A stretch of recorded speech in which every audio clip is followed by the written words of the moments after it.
Hola a todos, ¿qué tal? ¿Cómo estáis? Espero que estéis bien y que estéis disfrutando del día. Mirad, hoy vamos a hablar de la permeabilidad intestinal.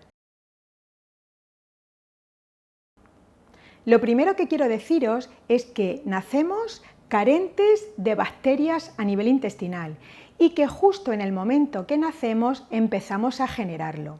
¿De qué va a depender nuestra flora o todas esas bacterias a nivel intestinal? Pues de la flora vaginal que tenga mamá, de la flora anal que tenga mamá y de la alimentación que empecemos a tomar justo en el momento del nacimiento. Por lo tanto, no va a ser igual si estamos teniendo una alimentación natural que si estamos teniendo una alimentación artificial. ¿Qué quiere decir todo esto que os estoy contando? Pues que cada intestino es único.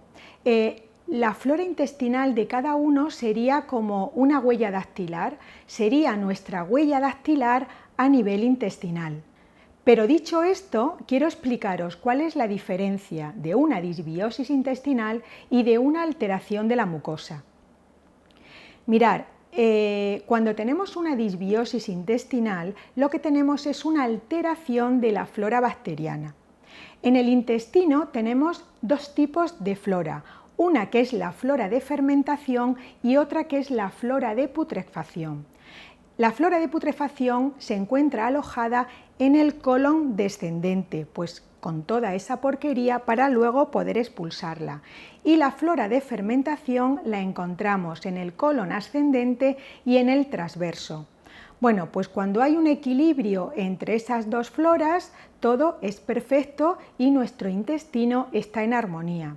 Pero cuando se produce toda esa alteración y parte de la flora de putrefacción accede al colon transverso, etcétera, etcétera, al final lo que vamos a tener es una disbiosis intestinal. Para no tener o para poder controlar esa flora de putrefacción tenemos que controlar las proteínas animales, sobre todo la carne. La carne genera mucha flora de putrefacción, por lo tanto si tomamos carne no deberíamos tomarla más de 1 o 2 veces por semana. Eso por un lado. Pero luego quiero comentaros qué significa la alteración en la mucosa. Mirad, la mucosa o en la mucosa hay unas microvillosidades, sería como imaginaros una tubería, que sería el intestino, e imaginaros que en las paredes de esa tubería hay una alfombra de pelo largo, ¿no? Pues esos pelos largos serían todas esas microvillosidades que están en esas paredes intestinales. Vale, pues esas microvillosidades tienen una relativa impermeabilidad. Sería como un colador con unos agujeritos muy pequeños, ínfimos, que hace que se mantenga esa impermeabilidad relativa. Mirad, esto lo podéis ver, por poneros un ejemplo, pues con una media, ¿vale? Que si nosotros cogemos una media del tipo que sea, esta se ve peor porque es color carne, pero hay unos agujeritos muy pequeños, pero si yo estiro la media, ¿vale? Los agujeritos se hacen mucho más grandes. ¿Y qué significa eso? Pues que esa impermeabilidad relativa va a desaparecer y entonces con esos agujeritos más grandes ese colador se hace mucho más amplio y entonces va a dejar pasar no solo lo que tiene que pasar, sino lo que no tiene que pasar. Y a esto se le conoce como una permeabilidad intestinal. ¿Qué es lo que va a ocurrir en esa permeabilidad intestinal? Pues que vamos a empezar a tener intolerancias alimenticias, vamos a empezar a tener inflamaciones crónicas, podemos desarrollar enfermedades autoinmunes, etcétera, etcétera, etcétera. Por lo tanto, lo primero que tendremos que hacer es cuidar nuestra alimentación. Mirad, esto es un círculo vicioso. Si tenemos una alteración en las floras, o sea, si tenemos una disbiosis intestinal, al final eso va a derivar en una permeabilidad intestinal. Y si tenemos una permeabilidad intestinal es porque tenemos unas floras alteradas. Y al final tenemos todo ese círculo vicioso que hay de alguna forma que cortarlo. Como os he explicado antes, lo primero que deberíamos hacer es tener una alimentación equilibrada y, como también os he comentado, sin excesiva proteína animal, sobre todo sin tomar demasiada carne para no generar demasiada flora de putrefacción.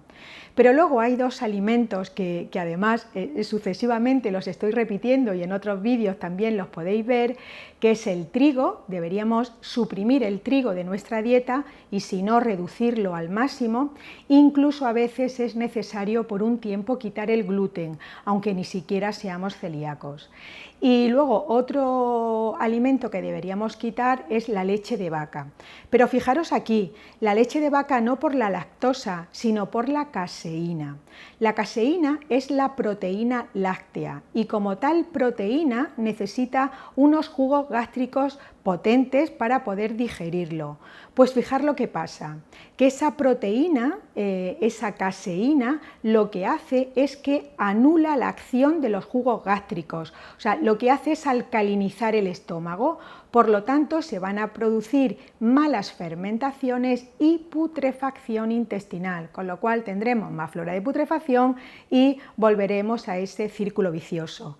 Por lo tanto, y para resumir, es importante tener una alimentación equilibrada, suprimir el trigo, suprimir los lácteos e intentar no tomar mucha carne.